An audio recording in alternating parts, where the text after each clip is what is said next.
বন্ধুরা কেমন আছো তোমরা সবাই and welcome to my channel. আমি রেডি হয়ে সন্টকে একটু আদর করে বেরিয়ে পড়েছি আমার যোগা ক্লাসে যাওয়ার জন্য। আজকে আমার যোগা ক্লাসে দিতে হবে টাকা, আর এই টাকাগুলোই আমার কাছে অনেক টাকা, যার জন্য আমার অনেক খারাপ লাগছে। চলে এসেছি যোগা ক্লাসে, এখনো আমাদের টিচার আসেনি, যার জন্য আমরা সবাই একসাথে বসে আড্ডা দিচ্ছি। এদিকে আমাদের টিচার লাঠি নিয়ে কি একটা ব্যায়াম করতে দিয়েছে, যেটা আমি করছি না, আমি সাইডে বসে আছি। আজকে কিন্তু অনেককে সার্টিফিকেট দিয়ে দিবে, কিন্তু আমাকে সার্টিফিকেট দিবে না। আমার কিছু সমস্যার জন্য আমি অনেকদিন ক্লাস করতে পারিনি, যার জন্য কমপ্লিট না হওয়া পর্যন্ত আমাকে সার্টিফিকেট দিবে না।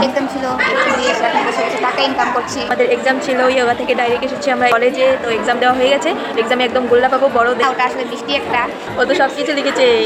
তো তোমরা তো শুনেই নিলে, আজকে আমাদের এক্সাম ছিল। সেন্টার থেকে ডাইরেক্ট চলে গেছিলাম আমরা কলেজে, আর এক্সাম দিয়ে চলে এসেছি এখন বাড়ি। এখন আবার আমার রেসিপি ভিডিওর জন্য কিছু জিনিস আনার জন্য যেতে হবে আমাকে আবার দোকানে। আসলে এখন আমাকে আবার করতে হবে একটা রেসিপি ভিডিও, যার জন্য এখন আমি যাচ্ছি দোকানে।